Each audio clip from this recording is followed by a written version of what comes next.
Welcome to the Employment, Law, and HR Podcast with your host, Alison Colley.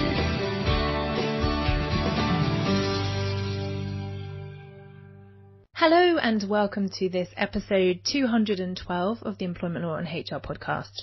I'm your host, Alison Colley. I'm an employment solicitor and HR specialist, and I run the firm Real Employment Law Advice, where together with my colleagues we provide advice and support to both employers and employees on all aspects of employment law and HR. Our flagship service is our HR Harbour. It's an ongoing subscription service for employers of any size in which we provide support in relation to HR and best practice, as well as dealing with any legal issues that may arise. If you'd like more information about the service and how it can benefit your business, please don't hesitate to get in touch for a no obligation quote. My email is alison@realemploymentalladvice.co.uk. In this week's episode of the podcast, I'm going to be talking to my colleague Jo Carley. Jo is a experienced HR specialist and she joined the firm in May. She is a specialist in relation to mediation, which is how we first got to know each other because of her passion and specialism in mediation. It's something that we are looking at promoting more and more for our clients, and so hopefully you find this episode helpful in learning a bit more about mediation. So without further ado, I'm going to get into this week's featured content.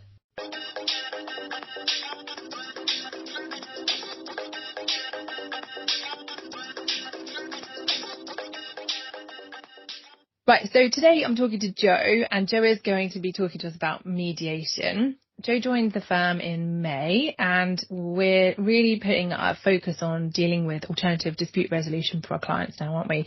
And looking at ways in which we can resolve disputes. And the primary reason for that is, as we've discussed before, isn't it, Jo? Because once somebody raises a formal grievance and they start the grievance process, of course, it just pits people against each other. And so if we can try to intervene before that happens, or at least stop the formal grievance process by way of mediation, it can help to resolve things for the long term. So do you want to tell us a bit about your experience, Jo? You have undertaken the ACAS Workplace Mediators course. Yeah, that's right. Yeah, I think I did that about 8 years ago, I think it was. Really enjoyed it.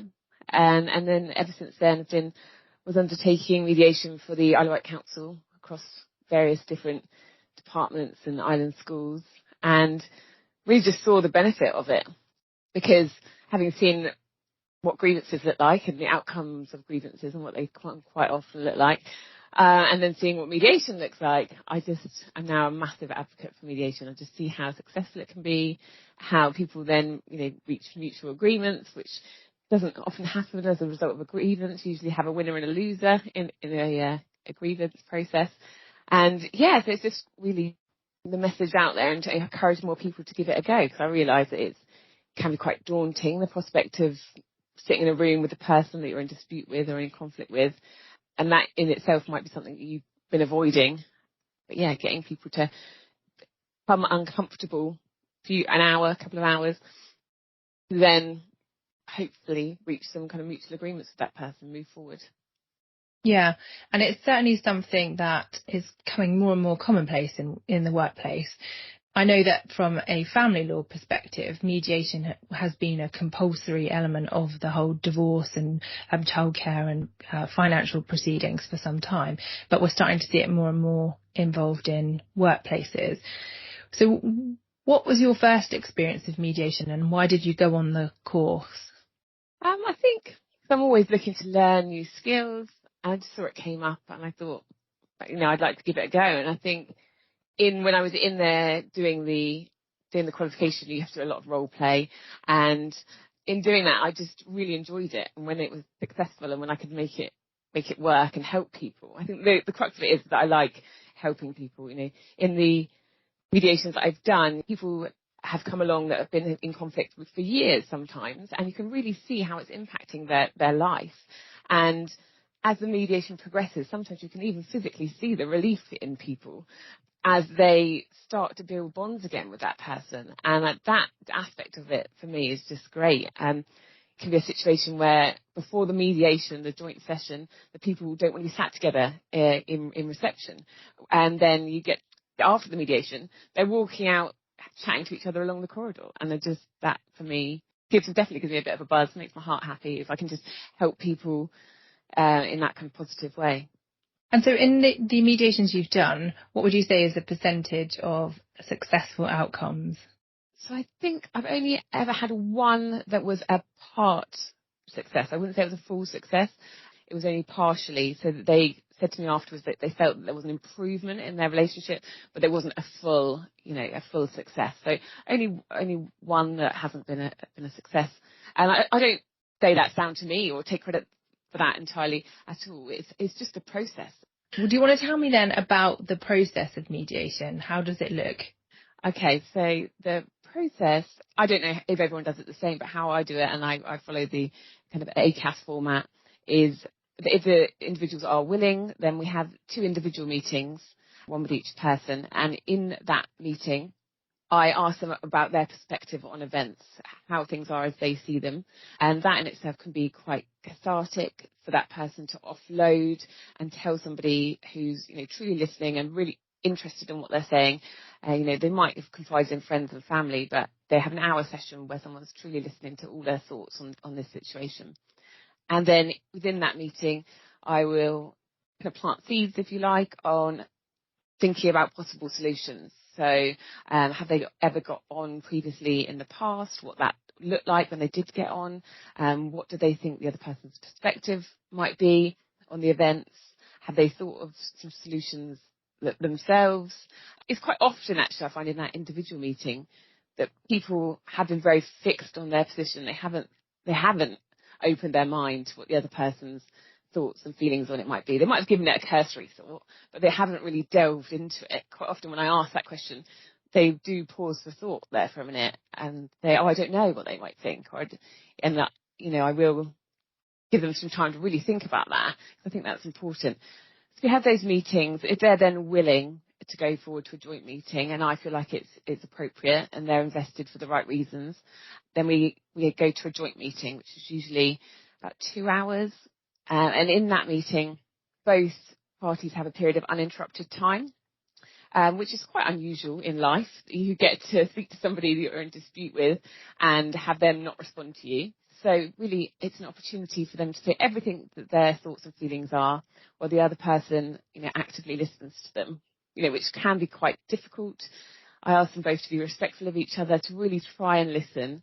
I think when you hear something you disagree with, your brain quite naturally, the defences go up and you're thinking about your response and you're no longer really listening. So I ask them to really challenge themselves on that and see it as an opportunity to learn someone else's perspective, because they know their own thoughts and feelings and they've got plenty of time to think on that and dwell on that, but take the opportunity to listen to the person.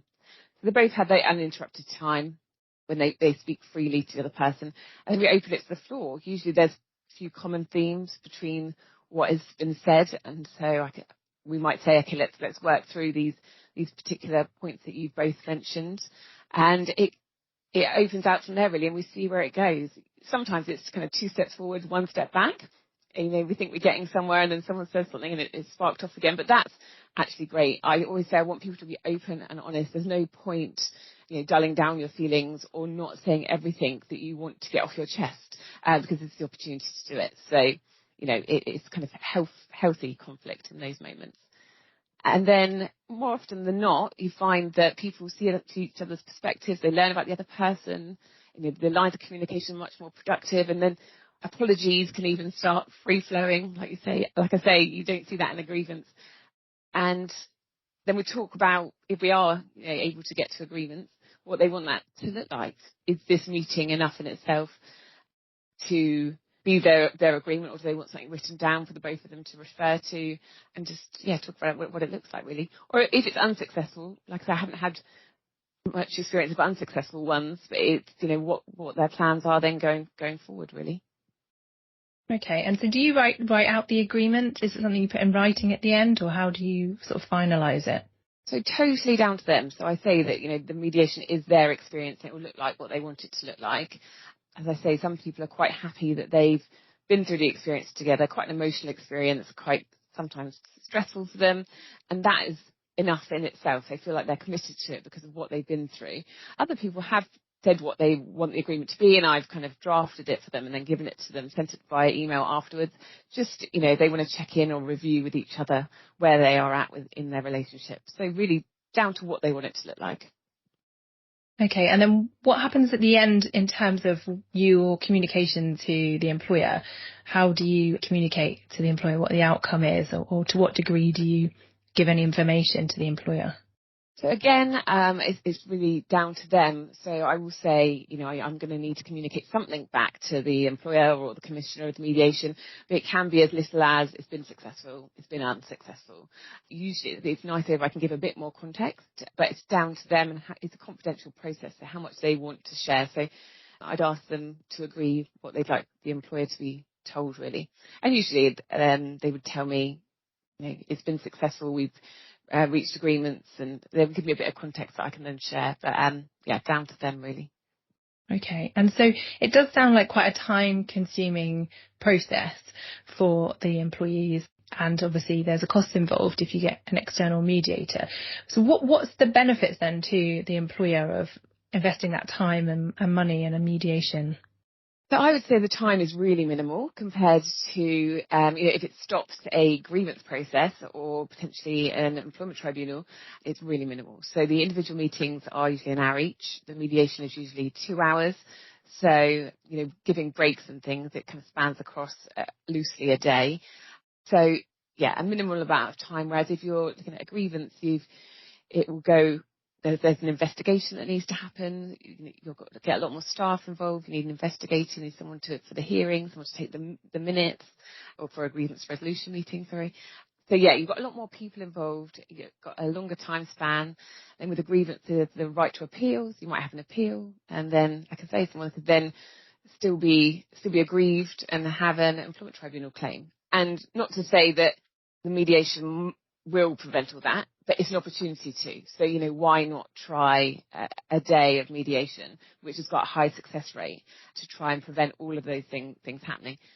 And also with a grievance, quite often, the outcome can be the parties need to try mediation. So it just makes a lot more sense to give that a go as your first port of call, rather than people going through a grievance that's quite stressful for them, learning about each other's thoughts about each other on paper, and usually is not helpful to the relationship. In fact, usually makes it even worse. Yeah, because with a grievance process, of course, there's always seems to be a winner or a loser, depending on how the outcome falls. Whereas with mediation, everybody can walk away saving face, can't they, and remaining hopefully happy in their employment. So I would say one of the biggest benefits is obviously retention of staff of mediation compared to grievances. And obviously, like you say, it's probably about a day's worth of time. But if you think about the loss of productivity, even if people remain at work during a grievance process, quite often the person who's accused or the aggrieved will go off sick, or they may not be as productive. So I think actually the costs of not doing mediation is much higher than actually investing in it, isn't it? Absolutely. Yeah. I think people can see it as like a kind of fluffy HR technique that's not going to work. They might have tried conversations, the two of them, before. They might have tried conversations with the manager. So they might think, well, that's not going to work because we've tried. But mediation is very different. It is a structured process. You're there with a kind of trained conflict resolution facilitator, and it is different from just the two individuals having a conversation or the manager being present for a conversation.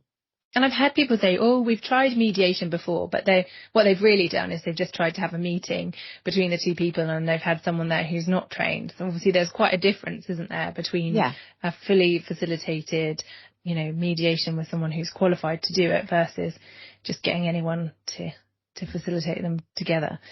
And actually it could be a lot worse. I think a key part of what a trained mediator will do will be reframing things.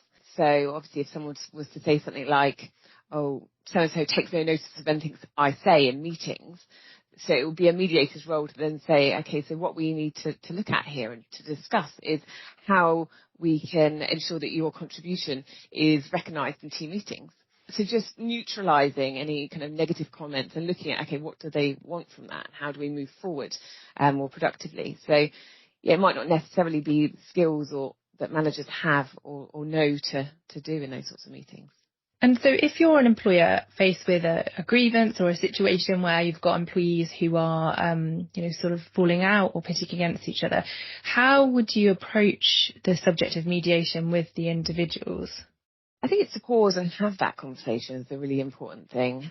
I always say, knowing what I know now, I would very much want someone to say, take me, aside and just say, look, these are your options that are open to you and the kind of pros and cons of each, if you like. Because I think that is what just doesn't happen. Somebody puts in a grievance, the manager receives it and think, oh, this is serious. It might say in it bullying or harassment. We need to take this very seriously. Let's just accept this as a formal grievance and go forward. There's no pause to go, okay, this looks like a relationship issue. Let's ask the parties involved if they're willing to give mediation a go. Let's tell them a little bit about what it is and what it involves, the benefits of it.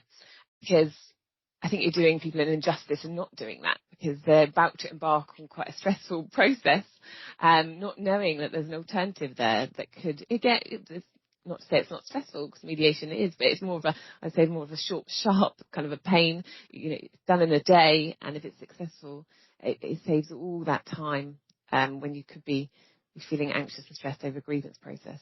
Absolutely. And I think one of the biggest objections would be people would say, well, I don't really want to be sitting in a room with them. I don't want to face them. But of course, as you said, there isn't any requirement, although it's nice to do that as part of the resolution or the resolution process. There's no requirement for individuals to actually go into a room together. Absolutely. So, yeah, you'd have an individual meeting with me first. We talk about it. I like to build up a rapport with people. Hopefully they have some trust in me after that. And then in the mediation itself, I set ground rules and I like to create a safe space because I appreciate massively that it's uncomfortable. So we talk about being respectful of each other, listening to each other. If they do feel that they need an adjournment or a minute to calm down, or if they get upset, then we can absolutely do that. I mean, I do like to let it run as much as possible because there will be emotional moments because of the topic that's being talked about. But if it gets too much for people, then there's absolutely opportunity for adjournments. And I hope through those individual meetings, like I say, that people then trust in me that I won't let it get out of hand. I wouldn't let anybody be, speaking rudely or shouting or any inappropriate behaviour. So as much as possible, I try to create a safe space, appreciating that it's, uncomfortable. And so what we're doing is we're building into the grievance procedures and those sorts of things that we're developing for our clients. Part of it is about grievance and resolution, isn't it? Focusing on the resolution part and highlighting that mediation is an option at the very outset. So that's one thing that employers can do. And obviously educating their staff about mediation. And I know that some of the larger organisations, like where you worked before at the council, the local authority, have in-house mediators. But you don't necessarily need to have an in-house mediator, do you? You can always contact someone like ourselves and we can facilitate that mediation. And sometimes I think that, especially if the organisation is quite small and tight-knit, there is a benefit to having somebody external coming in, isn't there? Yeah, absolutely. I think it's important that the two parties involved feel like the mediator is independent, they're impartial, they don't have bias towards either person, particularly if it's a manager and an employee. If it's somebody in the management chain of that organisation, they might think the other individual might think, well, it's a foregone conclusion because they're both managers and they're going to take their side. But yes, it can be helpful just to get rid of any of those thoughts that anyone might have, to have someone independent, impartial. No, that's fantastic. And so, of course, if anyone would like some help with mediation or developing their policies and procedures in relation to that, they can contact either Jo or I, and we'll be happy to help. And I'll put all the details in the show notes.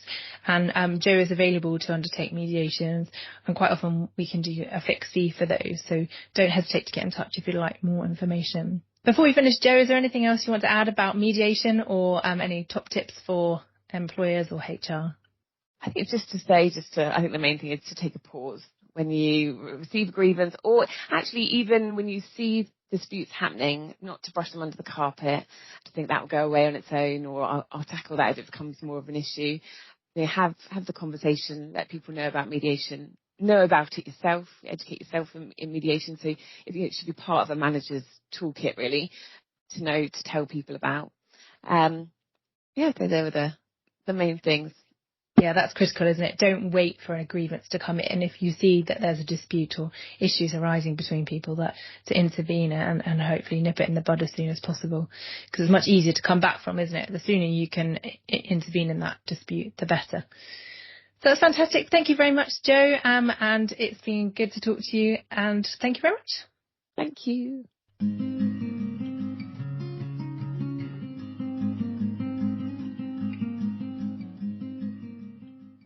So I hope you found that episode really helpful and interesting in relation to mediation and how things are changing in the world of work in relation to how we deal with disputes. If you'd like more information about mediation, or if you'd like some help with the mediation, or you'd like someone to facilitate that for you, then we can certainly help. Please don't hesitate to get in touch with myself. It's alison@realemploymentlawadvice.co.uk, or you can contact Jo. It's jo@realemploymentlawadvice.co.uk. And of course, if you'd like to speak to someone, then you can contact us on our head office, which is 01983 897 003. Many thanks for listening to this week's podcast. I hope that you have a fantastic weekend and week ahead, and look forward to bringing you the next podcast in 2 weeks' time. Thanks again for listening. Just want to finalise by saying I wouldn't be a lawyer unless I had a legal disclaimer. So I must just say to you that the information in this podcast is for information only. It's general review and a general update. It's always necessary to get specific legal advice about your circumstances. So please don't rely on anything that you've heard in this podcast. But please do feel free to contact me if you'd like further information or specific advice.